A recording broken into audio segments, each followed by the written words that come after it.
জামাই আজ বলল যে নিজের পছন্দ মতো রান্না করতে, কিন্তু যখনই নিজের পছন্দ মতো রান্না করলাম তখনই বলে যে এগুলো আর ভাল লাগে না। বলেন তো কেমন লাগে? হ্যালো এভরিওয়ান, আসসালামু আলাইকুম। সবাই কেমন আছেন? আশা করছি সবাই ভালো আছেন। তো সকাল সকালেই তো বাজার নিয়ে আসলো। এখানে শসা, গাজর, মিষ্টি কুমড়া, লাউ, আলু আর কিছু জিনিস সেগুলো নিয়ে আসলো। কাঁচামরিচ, ধনিয়া পাতা যা লাগে সব নিয়ে আসলো। ফ্রিজেও কিছু সবজি ছিল। আজকে তোমাদের ভাই আমাকে বলছে যে আমি নাকি নিজের মতো করে যা ইচ্ছা তাই রান্না করব, প্রতিদিন যেন ওকে না জিজ্ঞাসা করি। তো আচ্ছা ঠিক আছে, যেহেতু ও বলছে আমার যেটা ইচ্ছে সেটাই রান্না করতে পারবো। তো আমি চিন্তা করলাম যে কি রান্না করব। এমনি বাসার বাকি মেম্বারদের জন্য তো অন্যরকম রান্না, কিন্তু নিজেদের জন্য কি রান্না করব। পরে দেখি ফ্রিজের মধ্যে পটল, ঢেঁড়স এগুলো আছে। তো এগুলো দেখেই তো আমি চিন্তা করলাম যে এগুলো কি রান্না করব মাছ দিয়ে, নাকি ভাজি করব, নাকি করব। তো এখানে একটু বলে দিচ্ছি, অনেকে আমার ফ্রিজটা দেখে মন্তব্য করবেন যে এত নোংরা, এত ইয়ে। আসলে হ্যাঁ, আমার ফ্রিজটা তখন আসলে নোংরা ছিল।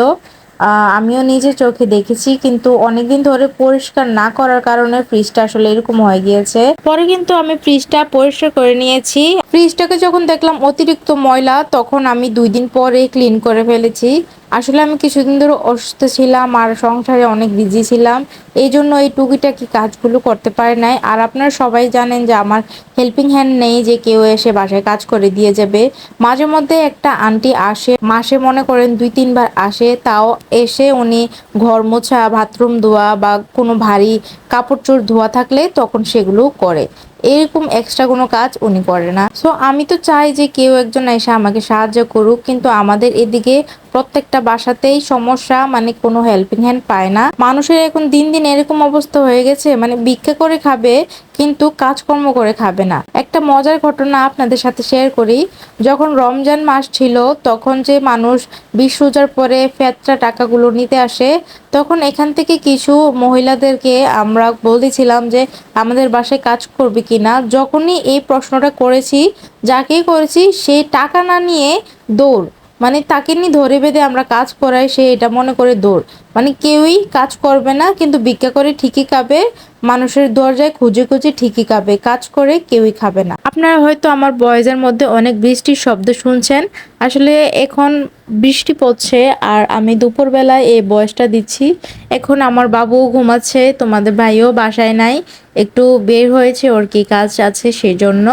এখন আমি বাসায় একা, তো আমি ভাবলাম যে এই সময়টাই আমি একটু ভয়েস দেই। আর বাকি কাজকর্ম আমার শেষ হয়ে গিয়েছে, এই সময়টা একটু অবসর। তো তোমাদের ভাই যেহেতু বলেছে আমি নিজের পছন্দ মতো রান্না করব, আর আমার চোখে যেহেতু ঢেঁড়স আর পটল ছিল, তো আমি ভাবলাম যে এগুলো দিয়ে কিছু করি। তো ঢেঁড়স তো আমার খুব পছন্দ। আপনাদের কার কার ঢেঁড়স পছন্দ অবশ্যই একটু কমেন্ট করে জানাবেন। সো ঢেঁড়সগুলো আমি অবশ্যই ভাজি করব। তার জন্য ভালোভাবে ঢেঁড়সটা ধুয়ে পানিটা ছাঁকিয়ে রেখেছি। আপনারা যারা ঢেঁড়সের মধ্যে যারা লাছা জিনিসটা পছন্দ করেন না, এই যে লেট জিনিসটা সেটা পছন্দ করেন না, তারা আপনারা এই কাজটা করতে পারেন। ঢেঁড়সটা ধুয়ে ভালোভাবে প্রায় 1 ঘন্টা আগে যদি এই কাজটা করেন তাহলে ভালো হয়। ভালো করে ধুয়ে ঢেঁড়সটা তখন একটা ঝুড়িতে, যেটা সাহায্যে পানিটা ঝরে যাবে, তো এরকম রেখে একটা উঁচু জায়গার মধ্যে রেখে দিবেন। তাহলে দেখবেন ঢেঁড়সটা শুকিয়ে গিয়েছে এবং যত পানি আছে সব শুকিয়ে গিয়েছে। তখন যদি আপনারা ঢেঁড়সটা কুটেন তখন আর লাসা লাসা ভাবটা হবে না। আর তেলটা যখন দিবেন তখন পরিমাণটা একটু বুঝে শুনে দিবেন, কারণ তেলের সাথেও ঢেঁড়সটা মিশে একটা লাসা লাসা ভাব হয়ে যায়। আমার ঢেঁড়স খেতে খুবই পছন্দ। ঢেঁড়স আমি মসুরের ডাল দিয়েও রান্না করে খাই, ভাজি করে খাই, কিন্তু বেশিরভাগ ভাজিই হয়। কিন্তু ইদানিং আবার আমার ভেন্ডিটা মসুরের ডাল দিয়ে খুব ভালো লাগছে। পটলগুলো এই প্রথম আমি চুলকা সহ ভাজি করব। এর আগে আমি কখনো এরকম চুলকা সহ ভাজি করি নাই। সবসময় আমি পটলগুলো ছুলে দেন ভাজি বা তরকারিতেই ব্যবহার করেছি। আমার মাদেরকেও দেখতাম যে ছুলকা ছাড়া মানে এরকম পটলটা ভাজি করত। কিন্তু যখন আমি এই ছুলকাটা না ছাড়িয়ে পটল ভাজি করলাম, তখন যখন আমি ভাতের সাথে খেলাম এত মজা লেগেছে। আপনারা অবশ্যই ট্রাই করবেন। আসলে আমরা একটা জিনিসে অভ্যস্ত হয়ে গেলে নতুন কিছু ট্রাই করতে পারি না সহজেই, তাই মাঝে মধ্যে নতুন জিনিস ট্রাই করতে অবশ্যই ভালো লাগে। তো আমি যখন এটা করছিলাম যে এগুলা কেমন না কেমন খেতে হবে, আদৌ কি নষ্ট হবে কি না, কিন্তু যখন পটলটা ভাজি করছি চুলকা সহ এত খেতে মজা লেগেছে। আপনারা অবশ্যই বাসায় একবার ট্রাই করে দেখবেন। এখন আমি ঢেঁড়সটা ভাজি করে নিচ্ছি। ঢেঁড়স আমি সিম্পল ভাবেই ভাজি করি। তেলটা আমি কম দেওয়ার চেষ্টা করি। তেলের মধ্যে কিছুটা পেঁয়াজ কুচি আর 2-3টা কাঁচামরিচ ফালি দিয়ে হালকা একটু হলুদ দিব। আপনারা চাইলে এটা নাও দিতে পারেন, আমি অল্প একটু দেই।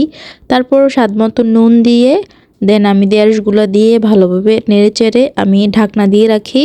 আপনারা চাইলে ঢাকনাটা নাও দিতে পারেন, আমি ঢাকনাটা দেই যেন ভালোভাবে সিদ্ধ হয়ে যায়, এই কারণে ঢাকনা দিলে তাড়াতাড়ি সিদ্ধ হয়ে যায়। তারপর এই তো ঢেঁড়স ভাজি রেডি। আপনারা চাইলে ঢেঁড়স ভাজির উপরে একটু ধনিয়া পাতা দিয়ে দিতে পারেন, আমার বাসায় ছিল না তাই আর দিই নাই আমি। সবশেষে এই হচ্ছে আমার ডিজাইন করা প্লেট, আমি একটু সাজিয়ে নিয়েছি ভিডিও করার জন্য। যে আমার ভিডিওটা দেখছেন অবশ্যই একটা কমেন্ট করে যাবেন।